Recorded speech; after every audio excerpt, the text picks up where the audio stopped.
Halo everyone, Assalamualaikum warahmatullahi wabarakatuh.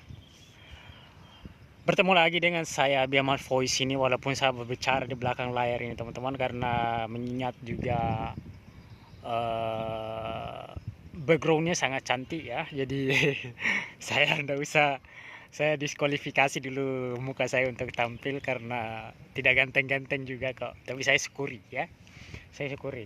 Oke, apa yang saya mau bahas di sini adalah terkait bagaimana mental petarung Bapak Prabowo ini kita jadikan role model teman-teman.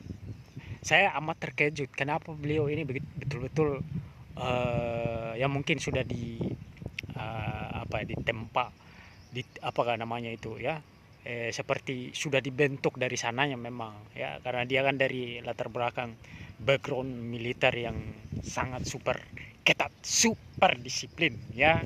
Mental-mental seperti itu memang tidak melekat pada orang-orang yang loyo, orang-orang yang malas, orang-orang yang kurang disiplin ya, yang tidak mau bekerja. Mental-mental pemalas itu pasti tidak akan sukses teman-teman ya. Tidak ada itu kesuksesan yang datang tiba-tiba, yang datang dengan gratis, yang hanya diangan-angankan, tidak akan pernah terwujud itu. Tapi Prabowo membuktikan bahwa ya, poin yang paling penting dalam mental setiap petarung adalah dia memahami betul bahwa hidup itu tidak datar ya. Kehidupan itu tidak datar ya. Kehidupan itu seperti roller coaster ya, naik turun ya, bangkit jatuh bangkit jatuh bangkit. Berapa kali dia bangkit itu Prabowo? Dia baru mungkin kalau kita hitung mungkin 4 kali itu kan dia, sampai dia terpilih sekarang menjadi presiden kita ini, presiden RI di tahun 2024 ini.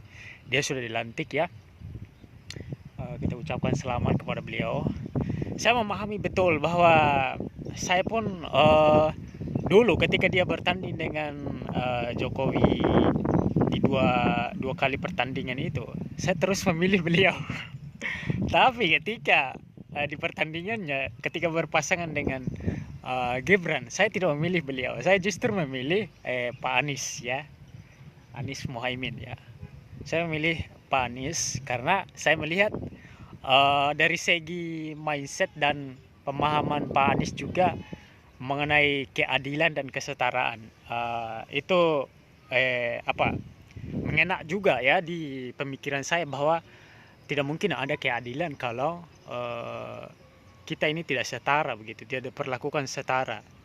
Apalagi kalau setiap masyarakat Indonesia itu merasakan kesetaraan itu, pasti keadilan akan muncul ya.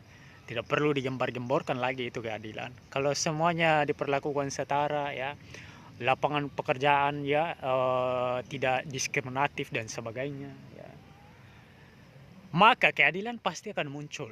Itulah sebabnya saya di pemilihan kontestasi presiden yang terakhir ini, yang ketika Prabowo yang menjadi pemenangnya, saya tidak memilih Bapak Prabowo. Tapi saya akui beliau itu orang yang jadi role model saya juga ya. Selain tentu saja role model tertinggi saya ya Nabi Muhammad SAW ya. Pasti semua umat muslim pasti role modelnya Nabi Muhammad SAW, karena akhlak beliau adalah akhlak yang tingkatnya paling sempurna ya. Tapi dalam hal petarung ini ya, dalam hal petarung ini saya mengakui betul bahwa Prabowo ini bukan cuma omon-omon. Mentalnya petarung itu bukan cuma omon-omon, dia buktikan teman-teman. Nah, itu yang harus kita ikuti. Bukan berarti ya kita menyesali misalnya kalau kita gagal itu teman-teman, bukan berarti dunia itu sudah berakhir kan ya. Sering sekali kita diceramahi bahwa kalau kamu gagal ya, ya kecewa, tapi jangan larut dalam kekecewaan itu ya. Kamu akan mampus kalau larut dalam kekecewaan. Jadikan kekecewaan itu sebagai pijakan untuk naik level ya. Kalau kamu setelah kecewa terus berhenti ya, tidak mau lagi berusaha, ya mampuslah kita di situ ya. Ya. Ini ilmu yang ajib bos ya, yang saya terapkan juga, bahwa saya sampai saat ini masih bisa makan itu luar biasa, alhamdulillah, alhamdulillah sekali. Tapi kita selalu memikirkan bagaimana untuk bisa terus naik level kan. Kalau kita bisa ya sukses, kita saja dulu dah yang sukses, pasti kita juga akan diikuti oleh keluarga kita, di keluarga besar kita juga akan terbantu teman-teman. Itulah yang saya selalu pikirkan juga dalam kehidupan saya sendiri.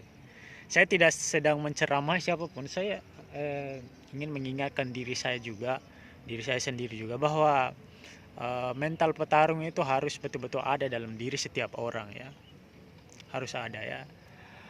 Tidak pakai alasan kemiskinan, tidak pakai alasan tidak punya akses dan sebagainya. Kalau kita tidak punya akses ya kita buat aksesnya. Istilah saya itu, misalnya kalau kita tidak bisa mendapatkan akses ke misalnya ke pendidikan ya, kita buat aksesnya, bisa ya, kita buat aksesnya berupa kita mampukan dulu diri kita ya. Pada akhirnya setelah kita sukses, pendidikan itu misalnya pendidikan yang formal ya, tidak diperlukan lagi sebetulnya kalau menurut saya pribadi ya. Kita sekolah kehidupan itu lebih real kalau menurut saya ya, dibanding sekolah teori yang formal, walaupun saya tidak kesampingkan. Tapi kalau menurut saya pribadi, sekolah yang real di lapangan, yang sekolah kehidupan yang saya maksud, adalah sekolah ketika kita betul-betul terjun ke lapangan. Begitu teman-teman.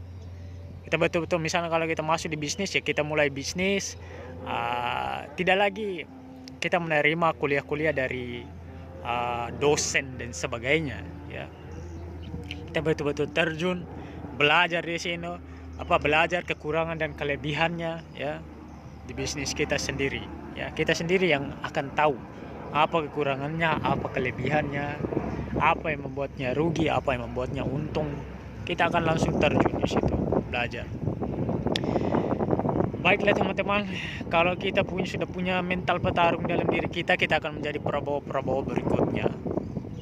Itu harus diyakini, tidak sekedar hanya omong-omong saja. Terima kasih. Wassalamualaikum warahmatullahi wabarakatuh.